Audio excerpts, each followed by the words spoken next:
On June 25th, 1950, the Korean War broke out between the North Koreans and the South Koreans. Just 2 days after this war had begun, the United States formally entered the conflict by sending troops to aid the South Koreans. Shortly after this, the United States enacted a military draft. A military draft is the forced enlistment of civilians into the military. In the Korean War, the way Americans were chosen was in a lottery, and if their name was called, they would have to stop whatever they were doing in the civilian world and immediately go serve their country, and if they refused, they would go to jail. An 18-year-old high school dropout nicknamed Samson was living with his family in Seattle, Washington when he found out he had been drafted. While military service was not something Samson was considering for his future, he accepted his fate with grace, and before long, he was making his way to Fort Ord in Northern California to begin his military training. But after training, when Samson was now officially a soldier in the army, he was not sent to Korea to fight in the war.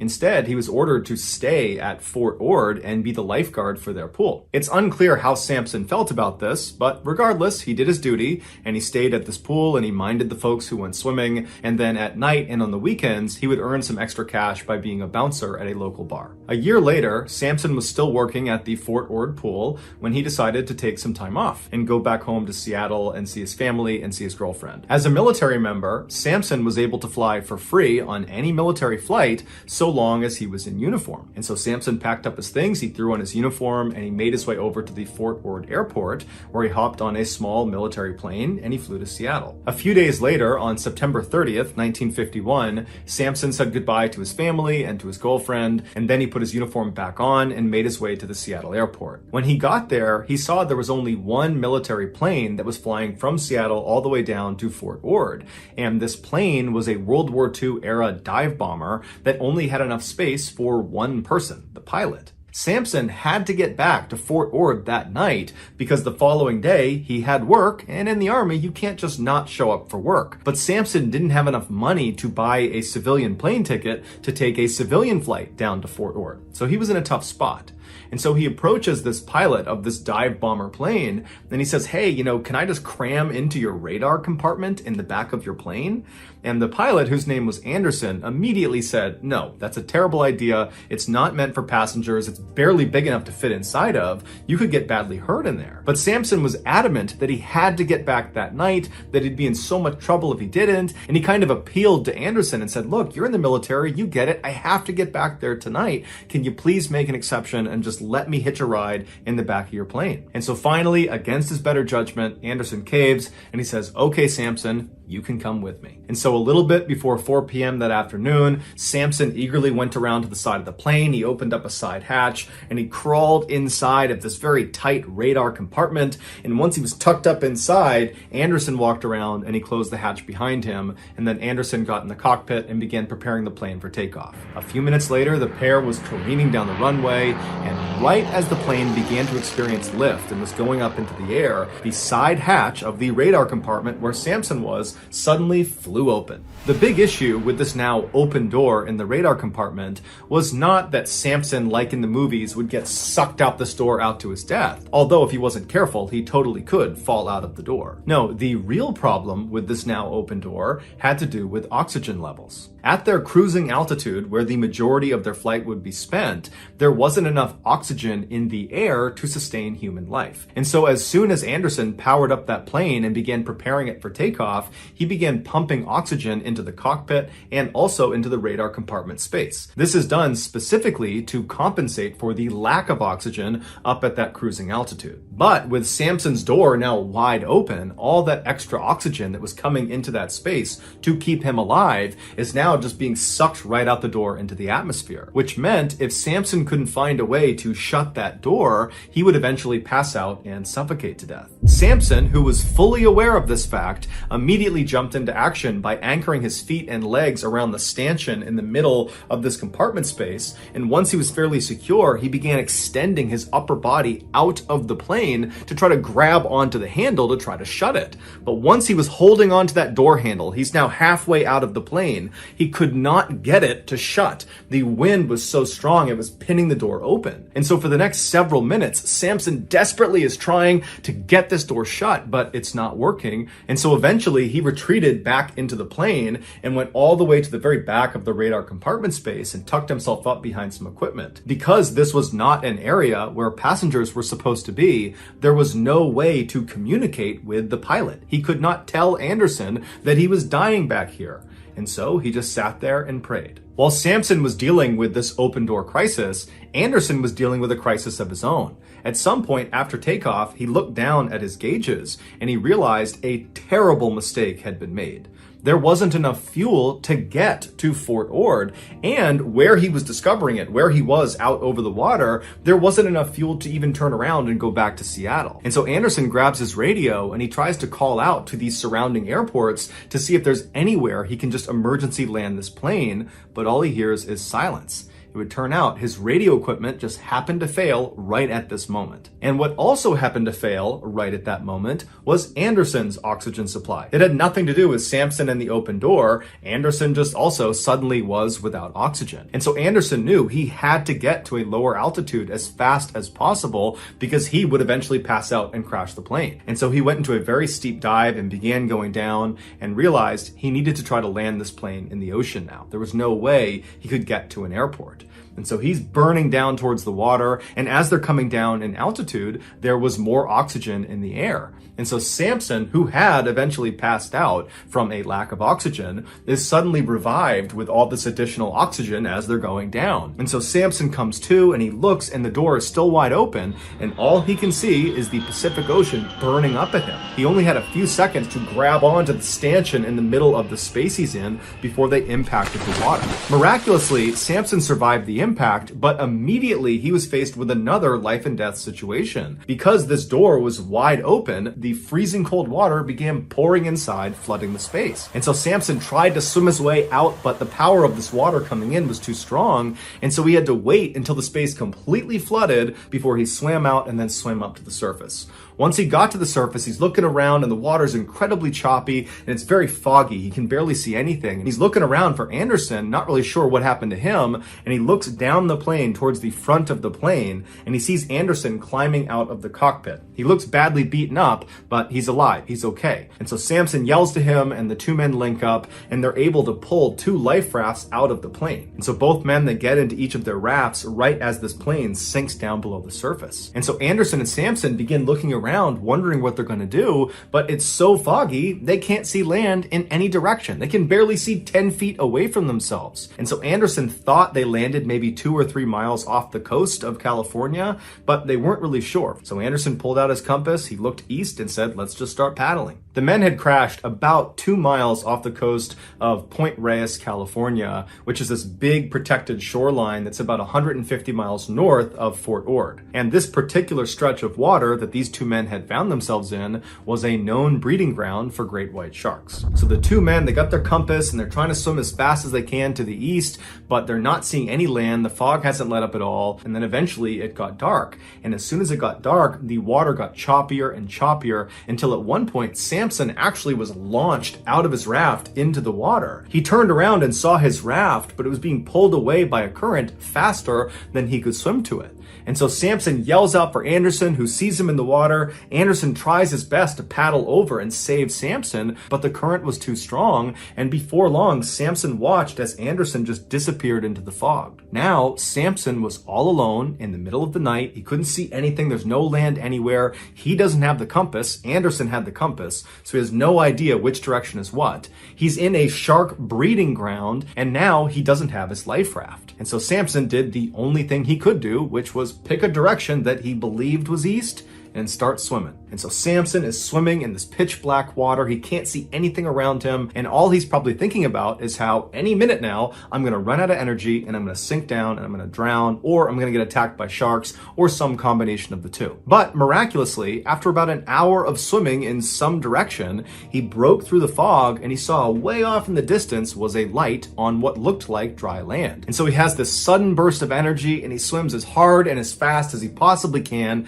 A couple of times he gets pulled under by rip currents and he nearly drowns, but eventually he gets to the sandy shores of Point Reyes. It's believed he swam approximately 1 or 2 miles after being dumped out of the boat. As he was pulling himself out of the water and collapsed on the beach, he had given everything to that swim. Had he been in the water for even a few more minutes, it's very likely he would have drowned. Unable to stand from pure exhaustion, Samson just began slowly crawling up the beach towards this light he had seen as he was swimming. And it would turn out this light was on the outside of this building that was owned by a radio station. And so Samson is crawling and periodically puking out seawater. And finally, after about 30 or 45 minutes, he gets to the steps of this building. He crawls up the steps and he pounds on the door. And by this point, he's hypothermic, he's in shock, he's about to die if he doesn't get any help. And luckily, there's someone inside of this building. They open it up, they see Samson, they don't know what's going on, but they pick him up, they pull him inside, they wrap him in a blanket, and they try to ask him, what happened? What's going on? Why are you here? But Samson was too cold to even speak, so he just sat there and shook.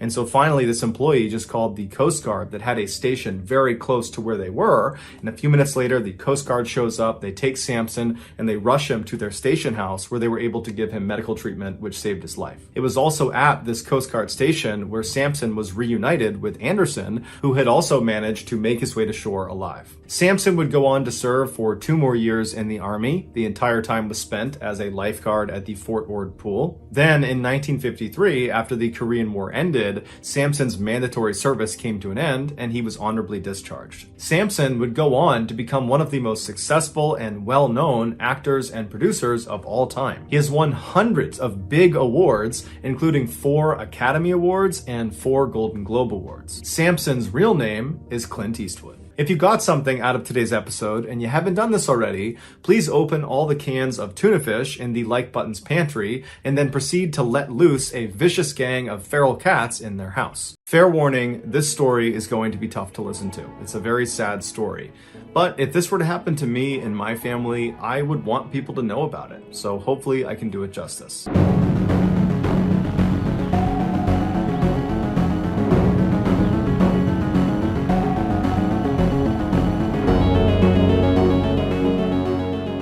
In 1996, 21-year-old Katie Fleming was studying French at the University of Oregon. That summer, she was invited to go on a camping trip with some very close friends and some people she had not met before. Their destination was this beautiful spot along the Sierra Nevada mountain range in California, but as soon as they got there, Katie did not take in any of the beautiful scenery. Instead, she fixated solely on 25-year-old James Kim, who was one of those people she had not met before that was going on this trip.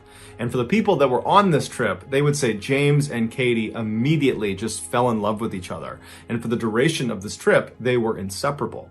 And then when they got back from this trip, James would actually move from Seattle to Oregon to be with Katie. And then after Katie graduated from college, the two got married in Las Vegas and then settled in San Francisco. James, who loved technology and always had, was quickly hired by a tech company to try out new technology and then write a review for the average consumer. Basically, James got paid to play with toys, and so he loved his job. The couple also opened 2 boutique stores in San Francisco. One was an apothecary and the other sold eccentric clothing, and those 2 shops were managed by Katie full-time. By 2006, the Kim family had become very successful financially and they had grown in size. They had a 4-year-old daughter named Penelope and a 7-month-old daughter named Sabine. Katie and James both adored their kids, but James especially was known for blowing off virtually everything and anyone to be with his daughters. In fact, his friends and family would say you couldn't even have a conversation with James if his daughters were in the room, because James would get distracted and just stare at his daughters and then would eventually just leave mid-conversation to go play with them. James was also known to bring his daughters to work virtually every chance he got, even if it really wasn't allowed at this company. On Friday, November 17th, James, Katie, and their 2 daughters loaded up into their station wagon, and then drove north to Seattle. They planned on spending Thanksgiving with James's aunt and uncle who lived in the city. And also, James and Katie were considering leaving San Francisco and moving elsewhere, and Seattle seemed like a natural landing spot for them. So this trip served nicely as a chance to see family and to explore the area. And so late on Friday night, after a very long trip, they finally arrive in Seattle, and for the next couple of days, they have a wonderful time visiting with family and having Thanksgiving dinner. On Friday, November 24th, so a day after Thanksgiving, James, Katie, and their daughters loaded back up into the station wagon early in the morning. They said bye to James's aunt and uncle, and then they hit the road. But instead of just driving straight all the way to San Francisco, which would have taken the entire day and then some, they decided to make a stop in Portland, Oregon, where one of Katie's very close friends from college was going to meet them for lunch. And so after about 3.5, 4 hours, they arrive in Portland, they meet Katie's friend, and they have this nice lunch. And then afterwards, the family retired to a hotel where they crashed for the night. The next morning, the plan was originally to just get in the car and then drive all the way back to San Francisco. But Katie suggested to James that instead of just driving all day, why don't we just stay here for part of the day, leave in the afternoon, and we'll stop somewhere between here and home. We'll break up the drive one more time. James thought it was a great idea. They pulled out the map, and Katie found a nice family-friendly vacation spot that was almost exactly halfway between where they were and home. It was called the 22-Ton Lodge, and it was located on the coast of Oregon in a town called Gold Beach. And so James and Katie think, perfect, this is exactly what we needed. Katie calls the lodge, and she makes reservations for that night. And so that afternoon, after the family spent their nice day in Portland, they hopped in the car and they began traveling south towards the 22-Ton Lodge. At about 8:30 p.m., the family was still on the road making their way when James got really hungry and said, let's pull over and get a bite to eat. So the family pulls over at a Denny's restaurant in Central Oregon. They go inside, and then after a quick bite to eat, they get back out and they're on the road at 9 p.m. From the Denny's to the lodge was about a 2.5-hour drive. But after driving for 2 more hours, James realized they had missed a turn. So he told Katie about it, they looked at the map, and they realized if they were to backtrack all the way to that turn, it would add several more hours onto their trip. And so they began looking for an alternative path. And they found one. Instead of going all the way west to the coast and then all the way south to this lodge, which was the original plan, they could just go south from where they were all the way until they were parallel with this lodge. And then from there, they could just cut west along this road called Bear Camp Road. It would basically go straight to their destination. But what this map did not do a good job of explaining was just how dangerous Bear Camp Road was. It started at 900 feet of elevation, but very quickly went all the way up to 4,000 feet of elevation before it went over the backside of this mountain down to Gold Beach and where this lodge was. While the road is paved, it's incredibly narrow and it's basically cut into a mountainside, and so there's very steep drop-offs throughout most of this ride, and there are no guardrails protecting people from falling off. The summer is really the only time people should be on Bear Camp Road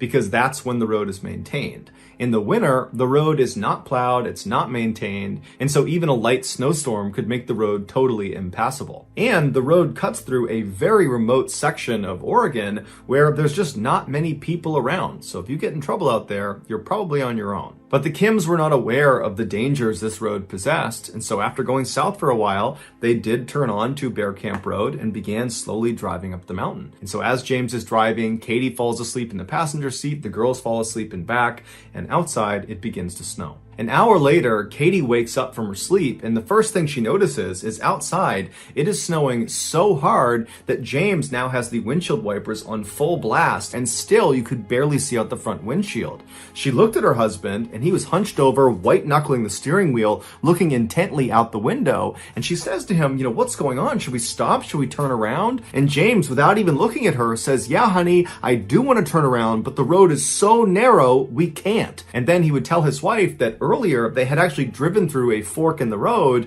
where there was enough space to turn around, and so now he was just hopeful that there'd be another fork somewhere that would allow them to turn around. And so Katie was not excited about the idea, but she trusted James and said, okay, let's keep going. And so James just continues driving up this mountain pass, and you got to understand, they are driving on basically a cliff. On the left side, left of James, is just a sheer drop off, and the road is totally slick from the snow. And so periodically, as James is driving, even though he's only going about 5 miles an hour, he would begin to slip and slide, and he's right on the edge of this cliff. And so it was a very, very stressful ride, and after several more miles of this, they were not reaching any turnaround. In fact, they would have to periodically stop on inclines, put up the emergency brake, and one of them would have to get out and clear branches and rocks out of this tiny little road to continue onward. And so finally, Katie says to James, you gotta stop, you gotta back out of here. That's our only choice right now. And so James put the car in reverse, and he opens his car door so he can look down at the edge of this cliff to make sure he doesn't accidentally veer off of it.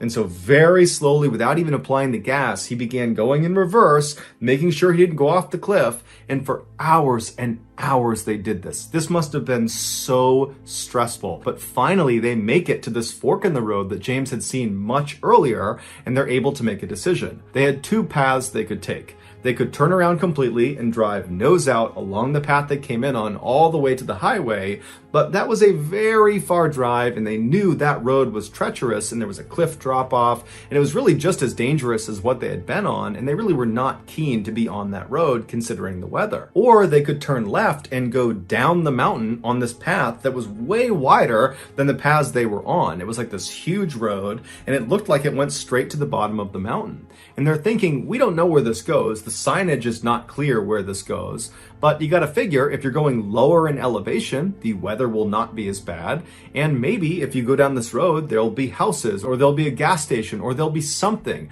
But whatever it is, it's probably better than going that way or that way. And so James turned the car and began driving down this new road. Unfortunately, this was the worst choice they could have made.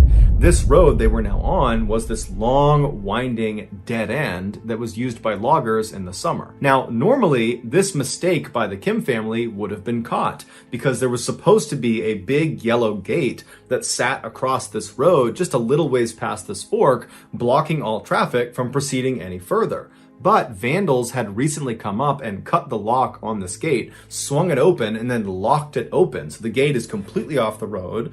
And so as the Kims drove past where they normally would have been stopped, they didn't even see a gate. There was no gate anywhere, and so they just kept on driving. And from where this gate should have been, the road went from paved to dirt and full of potholes, and it narrowed considerably. The couple drove for 15 miles on this very tight, winding road that once again was on a cliffside until finally they reached another fork in the road where they could either go right or they could go straight, but there was no sign telling them which way led to what. And so James stopped the car right in the middle of this intersection, and he and Katie look at each other and they know they're in trouble. So they get their phones out and they try calling for help, but they have no service. And so as they're struggling to place calls, one of them realizes it's no longer snowing. It's actually raining, and a lot of the snow on the ground seems to be getting washed away. And so after not being able to place calls for several minutes, they decide, you know what, it's 2 a.m, we're tired, let's sleep here, we'll leave the car running, it'll be nice and warm, and when we wake up in the morning, this rain will most likely have washed away the snow, and we can just drive out of here. And so the two are kind of relieved as they're saying this out loud that this situation is not nearly as bad as it seems, we'll be just fine. And so Katie, James, their 2 daughters, they fall asleep with the car running, it's nice and warm, and when they wake up, Katie and James realize it's gotten much, much worse. At some point in the night after they fell asleep, the temperature must have dropped again, and that rain became very heavy snow. And so all the water on the ground froze, and then almost a foot of snow fell on top of it. They were stuck. But Katie and James, they didn't panic because they remembered when they first turned onto Bear Camp Road, they had seen a plow truck parked off of the side of the road. And so to them, that meant if it snowed along Bear Camp Road, it would get plowed. And so that day, the Kims just stayed inside of their car and they ate snacks and they read books and they kept the heater on and they waited to be rescued.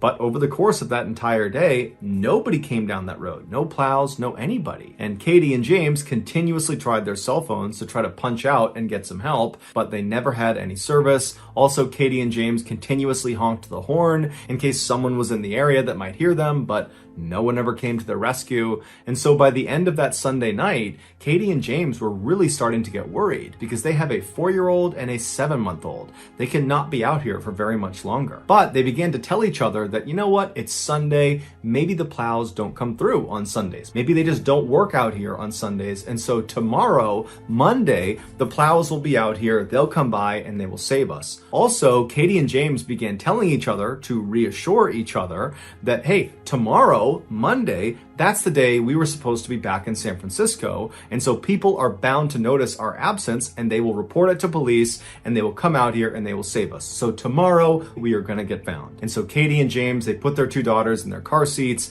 and James read them some bedtime stories and then the family fell asleep. The next day, Monday, the family did a lot of the same things they did the day before. They sat in their car, they kept spirits high, they tried to use their cell phones, which didn't work. They honked their horns to get people's attention. That didn't work. They tried to ration their food, and the whole time, they're keeping their eyes up each side of this road they're on in hopes a plow comes through. But all day long, no trucks, no plows, nothing comes down this road. Meanwhile, back in San Francisco, the family's absence was noticed by a family friend, but they didn't report it to police because they figured the Kim family had just decided to stay out a little bit longer and they would be back soon. By Monday night, Katie and James were officially terrified. They were almost out of fuel in their car. They were almost out of food. In fact, to compensate for their low amount of food, Katie had begun not only breastfeeding her 7-month-old, but also began breastfeeding her 4-year-old. Also, outside of their car, bears began kind of assembling and checking them out.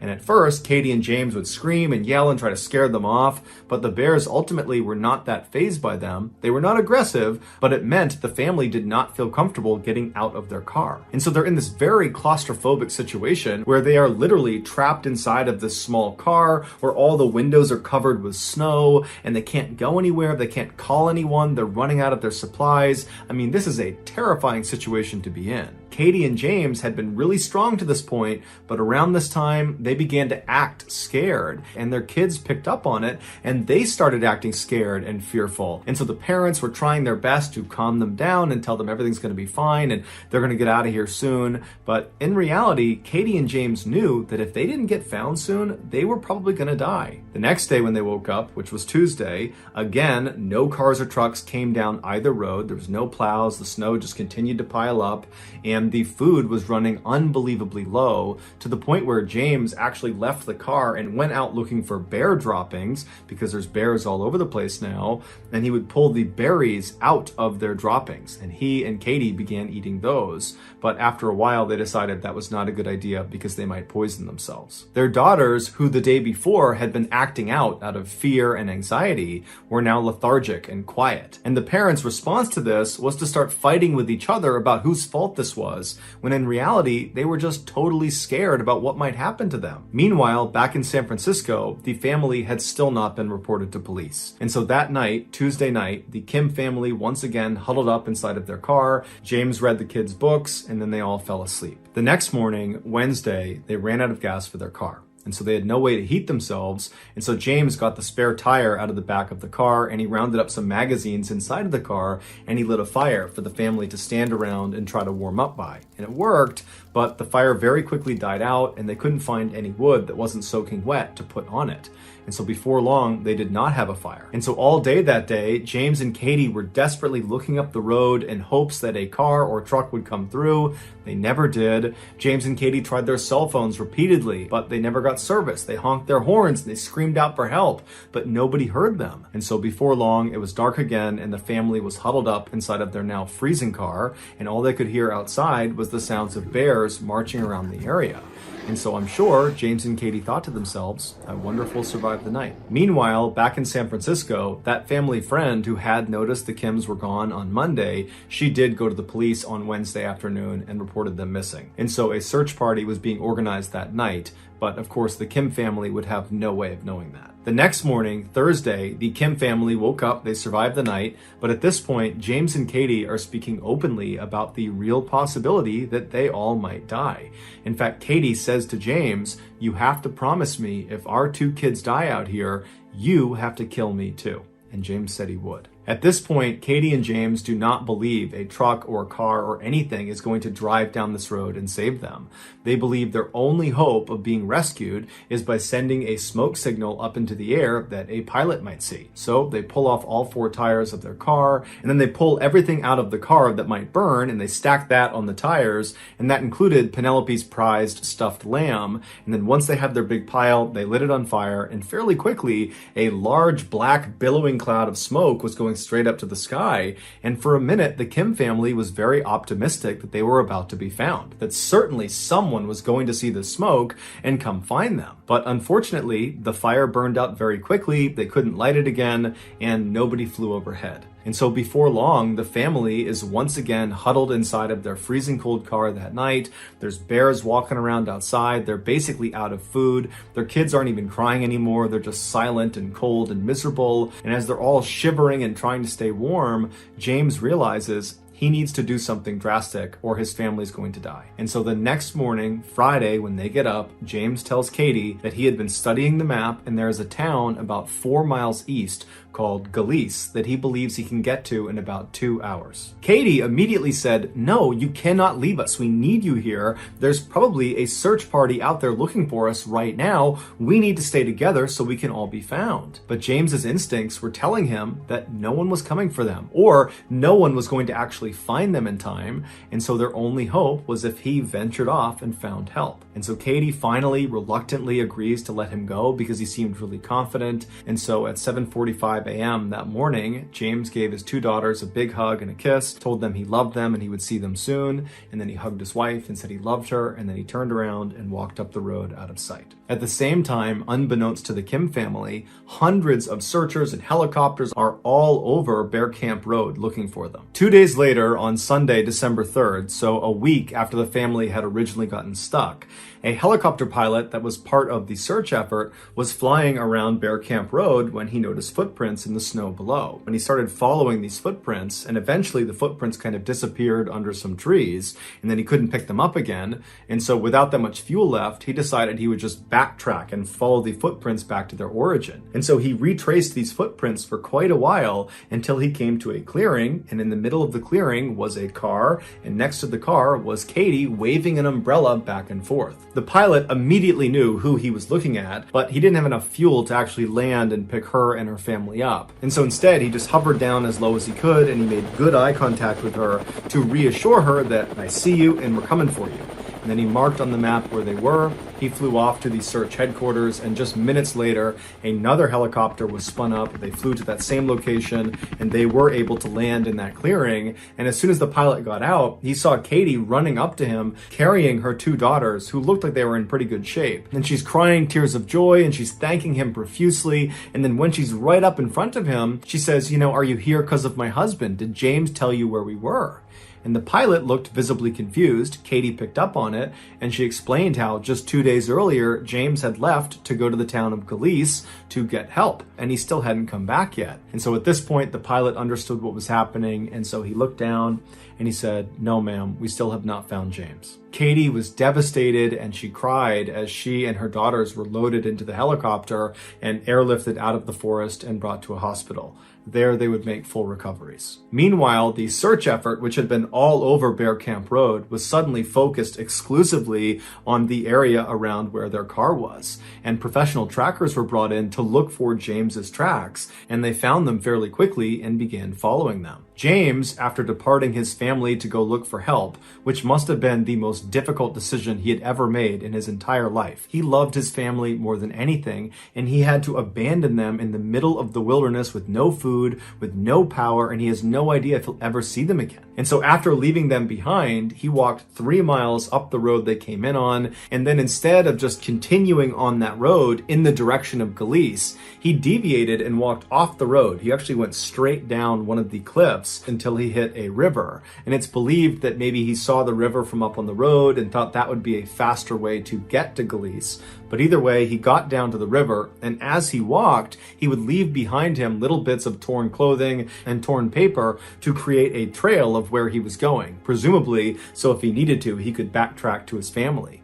And so he gets down to this river, and for several miles he walks downstream. And then after being gone for at least 2 hours and not reaching the town of Galice, he must have realized he had either gone the wrong way, and that's why he had not hit the town, or he had miscalculated the distance, and that's why he had not hit the town. But either way, he did not turn around and go back to his family. Instead, he pressed on, believing he was their only hope. And so on he went, crossing over rivers, getting totally soaked in frigid water. He went up and down mountains all over these totally rugged areas in nothing but street clothes. He had sneakers, pants, and a jacket on. He had no food, he had no water, and he just kept on going until it was nightfall, and he had covered about 10 miles at this point, and he laid down and he went to sleep. And that night must have been absolutely horrible, as he thought about his family that was alone in the woods somewhere. He probably wondered if they were still alive. And the temperature was in the 30s, and again, he's just in street clothes. But he survives the night, and so the next morning, that Saturday, he gets up and he's right back at it, despite the fact that he was physically wrecked at this point. But for him, he didn't care. He was doing it for his family. And so all day he hiked in and out of freezing cold streams, up and down mountains, until finally he found himself at the bottom of this deep ravine next to a river where he just fell to his knees, fell forward, and died. He had literally just kept on going, looking for help for his family, until he eventually succumbed to hypothermia. James's body was located 2 days after his wife and his daughters were successfully rescued. It would turn out the town of Galice was not 4 miles away from the family's car. It was about 15 miles away, but that's from point A to point B on a map, like a straight line. But when you actually are hiking in the wilderness, you don't go in straight lines because there's mountains and there's rivers and there's things that get in the way. And so in order to get to Galice from where their car was, James would have had to travel 30 or 40 miles, zigging and zagging up over 4 different mountains. And so this was a suicide mission from the start. James ultimately covered 16 miles through some of the most treacherous terrain in the country, wearing nothing but his street clothes. The professional trackers that followed this 16-mile trail to his body, they called his journey superhuman. The helicopter pilot would later say he never would have found Katie and the girls had he not spotted those footprints first and then traced them all the way back to that clearing. And it would turn out those footprints were made by James after he left his family and walked off to get help. And so even though it cost him his life, James did ultimately save his family. So that's going to do it, guys. If you got something out of today's episode and you haven't done this already, please convince the like button to sing karaoke and then give them a Rammstein song, but don't put the lyrics up on the screen.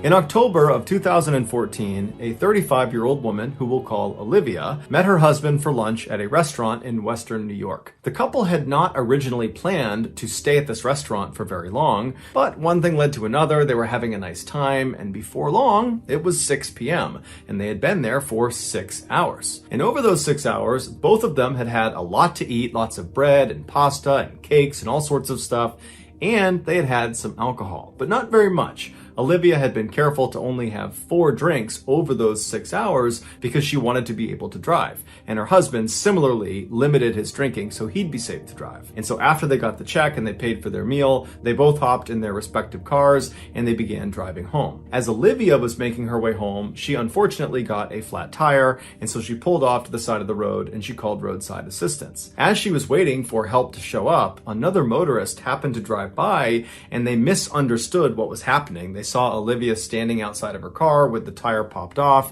and they thought she'd been in an accident.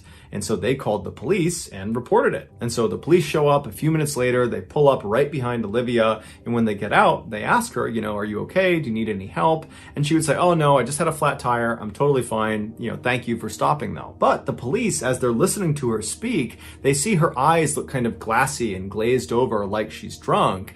And as she was speaking, they could have sworn she was slurring her words. And so they said, hey, ma'am, have you been drinking tonight? And she would tell them that, well, yeah, I have had a few drinks, but only 4 over the last 6 hours, and I don't feel drunk at all. That has nothing to do with the situation I'm in now. I'm not drunk. But the police were not buying it, and so they put her through a series of field sobriety tests that she managed to get through, but she struggled with enough that it sent up some red flags. And so they made her blow into a breathalyzer. A breathalyzer is a device that uses your breath breath to register how much alcohol is in your system, also known as your blood alcohol content, or BAC for short. BAC is scored as a percentage out of 100, and while no one should ever get behind the wheel of a vehicle if they are impaired, it is the case that in America, you are allowed legally to operate a vehicle if your BAC is 0.08% or lower. For reference, if a 160-pound female consumed about 3 alcoholic drinks, maybe a little bit more, in the course of an hour, she would most likely have a 0.08% BAC. If that same 160-pound female were to consume, let's say, 8 alcoholic drinks over the course of an hour, she would definitely not be allowed to legally operate a vehicle because she would be very, very drunk. Her BAC would have spiked to 0.2%, which would put her in the range where she would most likely have alcohol poisoning and eventually she would most likely lose consciousness. If this same 160-pound female were to consume 13 alcoholic drinks over the course of an hour, her BAC would jump all the way up to 0.4%, where she's not just drunk and unable to operate a vehicle. At that level, you're talking about potentially dying from consuming that much alcohol. When Olivia blew into this breathalyzer, she fully expected that she would be below the 0.08% legal limit, because after all, she'd only had 4 alcoholic drinks over a 6-hour period, and so that would put her well below that legal limit.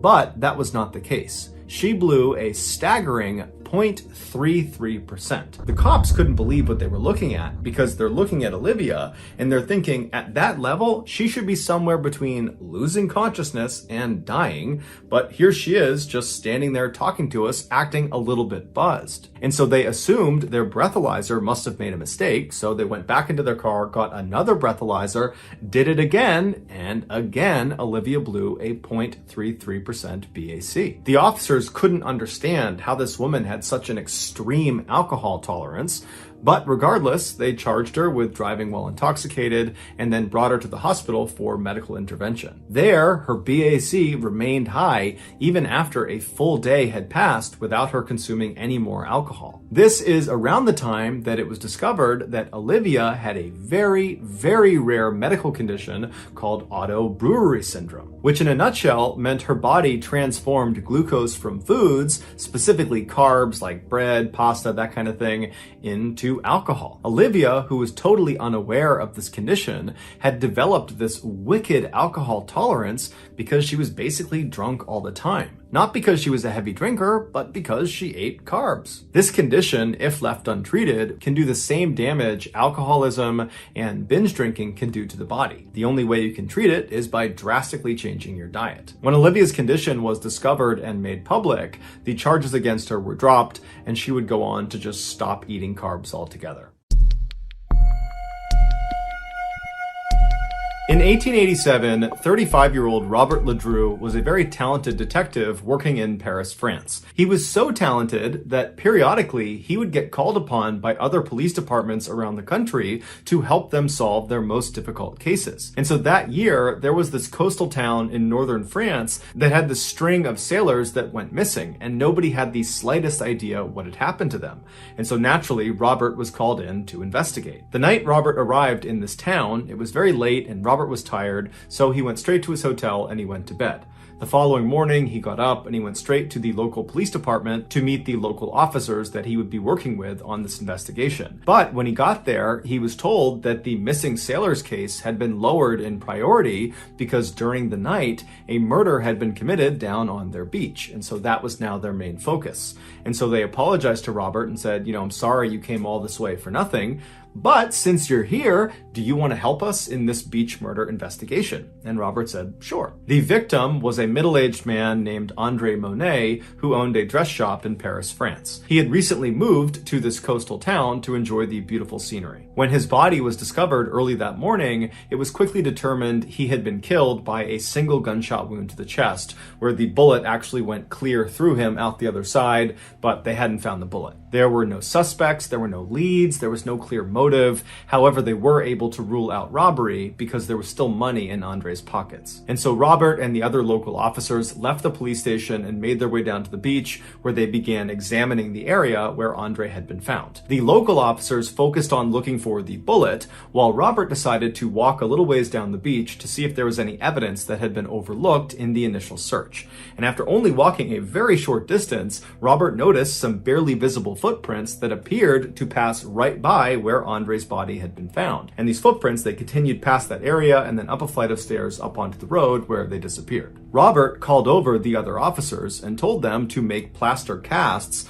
of these footprints so he could analyze them. What that meant is the officers would literally just pour liquid plaster inside of these prints, and then when they dried, they would pull that plaster out and it would literally be a 3D model of the foot that had made the prints. And so as the officers are working on these casts, Robert says to one of the officers that these prints looked really odd to him, like they were familiar in some way, but he just couldn't place where he had seen them before. Less than an hour later, when the plaster had dried, the officers pulled them out and they handed them to Robert, and as soon as Robert looked at them, he physically reacted to what he was seeing. It was like he was disappointed.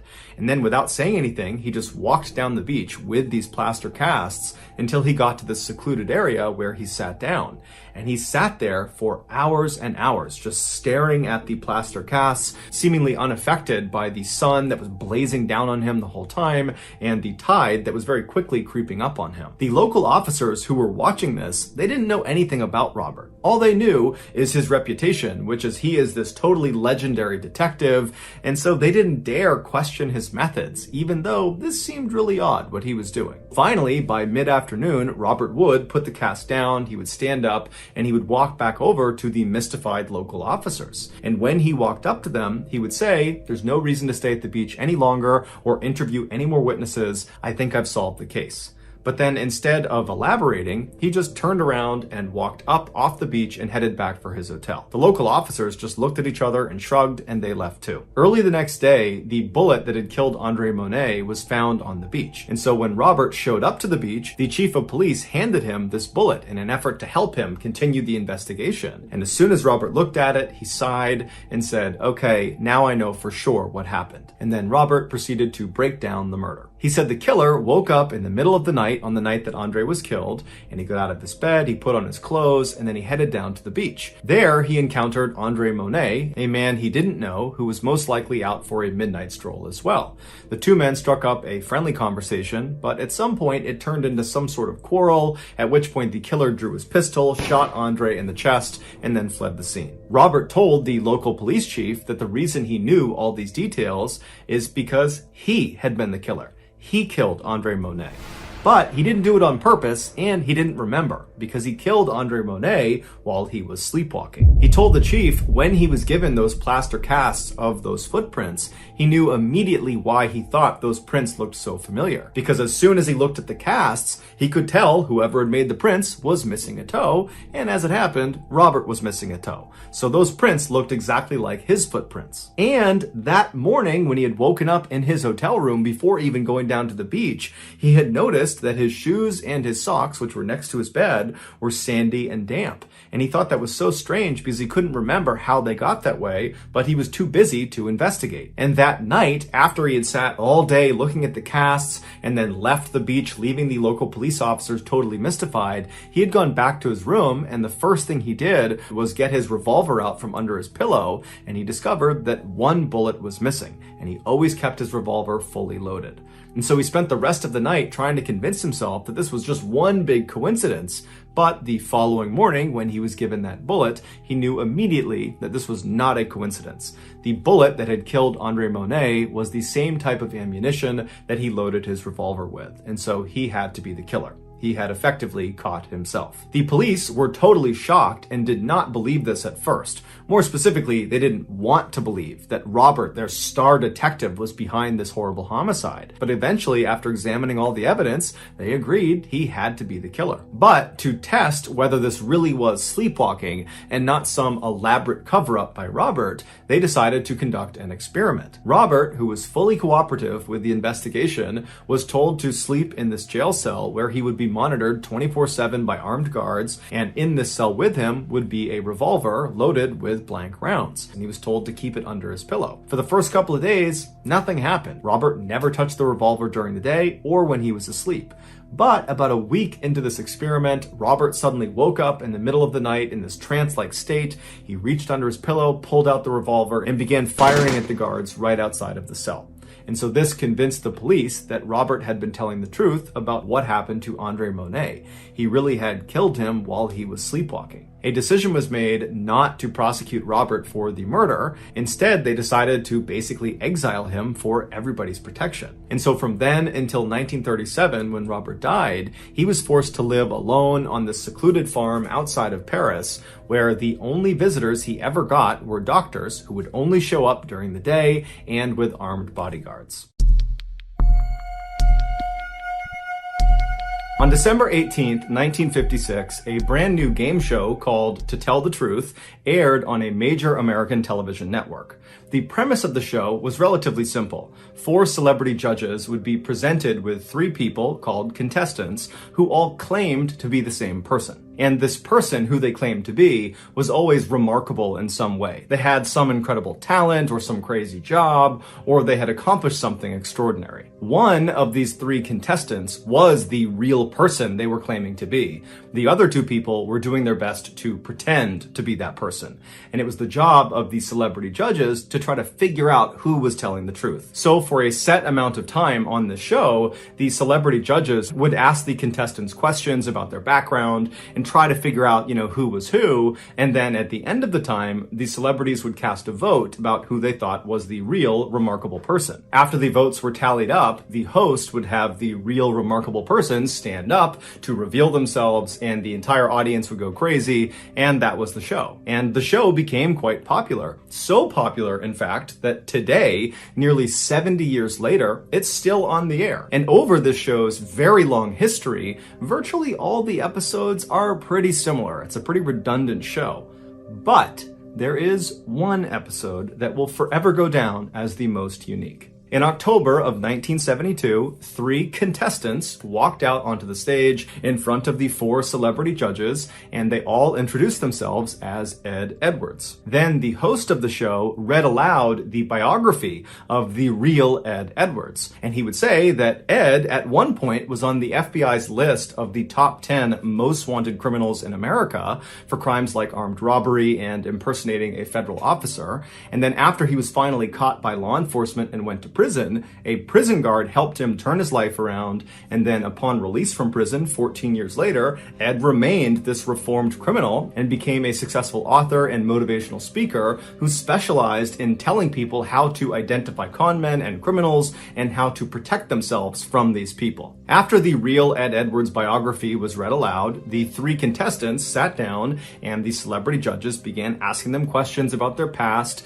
and then after the time was up, the celebrities cast their votes, and then the real Ed Edwards was revealed. And even though 2 of the 4 celebrity judges had correctly identified the right Ed Edwards, the crowd was totally astonished at who this guy actually was, because he did not look like this ex-convict. He looked like this kind of all-American middle-aged father who was totally harmless and wouldn't hurt a fly. But either way, the show ended, and then the world forgot about Ed Edwards until 2009. That year, Ed's estranged daughter, 40-year-old April Blasio, finally decided to investigate something that had plagued her for her whole childhood. Despite her father's claims that he was this reformed criminal and this stand-up, law-abiding guy, she didn't believe it. She never believed it. She thought he had never been reformed and just was a criminal and always had been. Behind closed doors, Ed was violent and abusive, and he was a compulsive liar. She remembered in the 1970s and 80s when she was a young kid, Ed would make their family pack up and move, sometimes in the middle of the night, and April always assumed it was because her dad was wrapped up in something criminal. But every time she asked him, he would say, oh, well, I was an informant when I was in jail and I snitched on some people, and some of those people have figured out where we live, and so we got to move. April knew he was lying, but there was nothing she could do, and so they just kept on moving around. But she always thought something else was going on. So in 2009, when April is now this 40-year-old woman, she's laying in bed one night and finally says, you know what, I'm just going to start Googling some stuff. So she hops in her laptop and she starts typing in the different names of towns that she and her family lived in as a kid. And then after she'd write the name of the town, she'd write unsolved mystery or unsolved crime, and she would see if anything popped up. And so as she began looking, she found one in 1980. It was an unsolved murder in a town called Watertown, Wisconsin, that happened right around the time that her family very briefly lived in this town. There was this young teenage couple that had left this wedding and they had driven down this dead-end road and they were just kind of enjoying each other's company when an unknown assailant who matched the description of Ed Edwards walked up to their car, broke in, shot them both to death, and then disappeared. And so on a hunch, April called the Watertown Police Department the following day and told them that, I think my father might have been responsible for this double homicide. It's just a hunch, but he matches the description. We were there in this very small window of time when it happened. And so the police said, okay, we'll go have a look. And so the Watertown police, they tracked down Ed Edwards, who was living in Kentucky at the time, and they got him to give them a DNA sample. And when they tested the DNA sample, it matched these samples that were taken at the crime scene in 1980.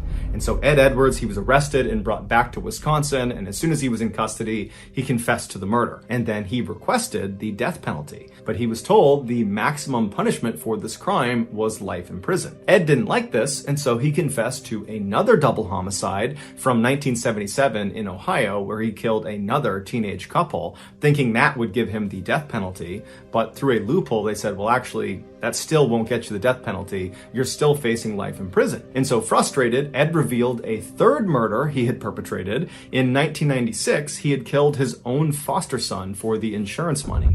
And so for this crime, he was eligible for capital punishment, and so he was sentenced to death. But he would die of natural causes 2 years later in 2011 before the state could execute him. Since his death, cold case investigators and members of his own family have theorized that Ed Edwards is almost certainly responsible for more killings beyond just the 5 he happened to confess to. In fact, many people believe Ed Edwards could actually be the infamous Zodiac Killer, who's one of the nation's most notorious uncaught serial killers that killed 37 people in Northern California in the 1960s and 1970s. If this is true, then Ed Edwards did not become a killer after he was on that game show in 1972.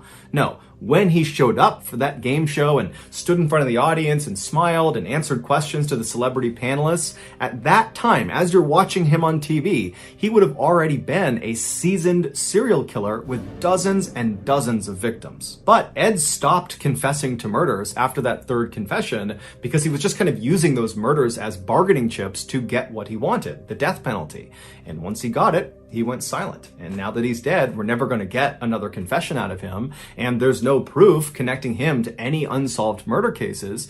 And so unfortunately, it's unlikely we'll ever know the full extent of Ed's reign of terror. If you got something out of today's episode and you haven't done this already, please invite the like button to go to the cinema with you to watch a movie that they really want to see, and then proceed to talk incessantly to them throughout the entire movie, and about halfway through, spoil the ending. Today's episode deals almost exclusively with suicide and with depression, and so I wanted to start this by saying if you or someone you know is struggling with mental health, there are resources that can help you. I've left a number of them in the description below.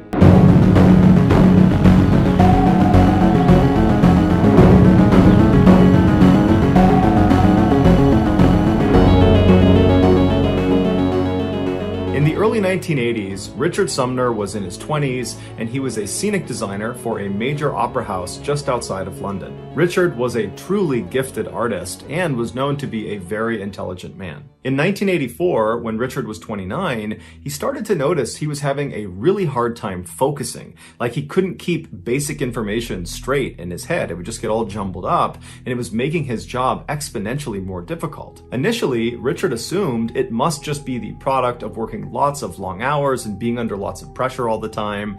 But after taking a few days off from work, his mental focus did not come back. In fact, it only got worse. And so when he told his friends and his colleagues about it, they urged him to go see a doctor. And so finally he did. He went to a doctor, and the doctor put him through a series of tests and was really only able to rule out different medical conditions. They were not able to pinpoint what was actually causing this mental disturbance. And so Richard was pretty frustrated because he thought by going to the doctor, they would figure out what it was and, give him a pill and that would make everything better, but that wasn't happening. He was left with a lot of questions. And so Richard went to another doctor and another doctor for additional opinions, and they too were not able to get to the bottom of what was going on with him. And so finally, Richard found himself sitting across from a psychologist asking them if they had the answer. And they did. They informed Richard that he was unfortunately developing schizophrenia. Schizophrenia is a very serious mental disorder in which people interpret reality abnormally. Schizophrenics usually experience some combination of hallucinations, delusions, extremely disordered thinking and behavior that can be disabling. Richard was horrified at this diagnosis, and he asked his psych, what can I do? How can I get better? And the psych would tell him that unfortunately there is no cure for schizophrenia. However, medical treatment has been shown to be very effective in some people, especially when it's caught early. And it seems like we're catching your disorder fairly early. And so Richard immediately began the medical treatment plan, and he seemed to be one of the lucky few that benefited tremendously from it. In fact, within just days of being told of this diagnosis, he was back to work at the Opera House. But over the years, despite Richard diligently staying on his medical treatment plan, he just continued to kind of spiral because of this disorder, and it was becoming more and more apparent at work that Richard was just not the same anymore. He had lost that mental focus that he was known for, and he was perpetually fatigued. And so in 1996, so 12 years after his original diagnosis, Richard finally had to step away from his job at the Opera House. He just couldn't do the work anymore. Although Richard was eligible for governmental assistance because of his schizophrenia, the money he would receive from those benefits would not be enough to cover the costs associated with living in his flat in London. And so he was forced to move back home with his family in North Wales. Even though his family welcomed him with open arms, Richard immediately felt like he was this huge burden to them, and within a year of having moved back home, Richard had fallen into this deep, dark depression, and he decided he did not want to live anymore. So one day that fall, Richard left his house and he walked to a store where he purchased handcuffs. And then he took those handcuffs, he left the store, and he walked away from town towards this secluded forest that was not too far away. And when he got to the forest, he picked a trail and he started walking down it, and he kept looking over his shoulder until finally he could not actually see the town anymore. He was fairly far into these woods. At that point, he deviated off of the trail and walked for several more minutes until he came to a stop in front of this tree that had some fairly thick, low-hanging branches. At that point, he took his handcuffs and he connected one cuff to one of these branches and made sure it would not come off, and then he connected the other cuff to his right wrist. And once he was fully secured, he leaned back against the tree and he began to wait. It's unclear what drove Richard to choose such a slow and torturous method for ending his life, but apparently after 4 days of leaning up against this tree and not dying, he began to have second thoughts about it. He was desperately hungry and thirsty and extremely tired because he was in this kind of semi-upright position that didn't really allow him to sleep. And he just ached from standing and kind of hanging on his wrist for as long as he had been. And he was worried that he was still days away from dying. He also started to feel really bad about the effect his death would have on his family. They loved him, and even though they knew he was depressed, they were not thinking he was suicidal. And so this would be a huge shock, and it would be extremely upsetting for years and years to come. Richard also started thinking about the poor soul that was going to stumble across his body in the middle of the woods after he had passed, and he thought what a terrible thing for someone to have to go through. And so on the night of the 4th day that he's been out in the woods chained up to this tree, Richard finally decides that he just can't go through with it. And so with his left hand, his free hand, he reaches into his pocket, he gets the handcuff key, and just a couple of seconds later, he's out, he's free. And so he hobbles his way back to the path and he makes his way out of the forest and walks all the way home. When he goes inside, his sister is there and she's totally shocked to see him. She sees the state he's in and she's asking, are you okay? What have you been doing? Where have you been? We've been so worried. And that's when Richard confides in her that he had been in the forest and he had just attempted suicide. And so his sister is totally devastated at this news, and she tries to comfort him and remind him that she and the rest of the family loves him, and please don't attempt suicide again. We can get you help. We can put you in touch with professionals. We can do anything you want, but please don't do something you can't undo. Richard didn't make any promises to her, but he was very touched at how much she cared. He thanked her, he gave her a hug, and then he went to his room and he went to bed. The next morning when Richard got up, he had this sense that, he had just survived a suicide attempt. And so in many ways, he now had this new life he was living. And so what better time to kind of forge ahead and build a new life with the current construct and the current limitations that he had, and stop focusing so much on the life that he had lost back in London, because that life doesn't exist anymore. And so for the next couple of years, Richard did just focus on his new life in North Wales. He was diligent about keeping up with his medical treatments. He tried to spend time with his family. He was doing all the right things, but his schizophrenia only got worse. And one of the ways it was really manifesting itself in his life was this deep-seated paranoia that his family secretly did not want him in the house, that they looked at him as this parasite, as he called it. And so he really developed this awful view of himself, and he fell back into a very deep state of depression, and before long he was suicidal again. And so in 1999, which is 3 years after his first suicide attempt, Richard decided he would try again. He got his handcuffs and he left the house without talking to his family, and he walked to that secluded forest on the edge of town. He went down the trail, he veered off, he found a tree with some sturdy low-hanging branches, and he cuffed himself to it and began the long wait. But after only being there for a couple of hours, Richard started to have those same second thoughts he had while he was out here in his first attempt. He started to worry about his family, and he worried about the person who was going to find his body, and he couldn't help but think about how painful and miserable those 4 days had been when he was out there waiting to die. And so after agonizing over what he should do next, Richard ultimately decided that, again, he just couldn't go through with it, and so he pulled the key out of his pocket, he undid the cuff, and he left the forest and he walked back home. After this second suicide attempt, Richard again tried to find meaning in having this new life, but he just couldn't shake this growing paranoia brought on by his schizophrenia that his family secretly wanted him to leave the house, that he was this parasite and that they all hated him, he was this terrible person, and it was just overwhelming for Richard. And so eventually he would actually confide in his sister that he felt this way, that he felt like he was this leech on the family. And she would say, "No, Richard, we love you unconditionally. We want you here. Do not leave. This is your home." But Richard just couldn't believe her. That paranoia was so strong, he just couldn't see reality for what it was. And so in April of 2002, which was 3 years after his second suicide attempt, Richard grabbed the handcuffs and headed out for another attempt. But after securing himself to a tree in the middle of the forest, once again his conscience cut through all the chaos inside of his mind and told him, "Don't do it."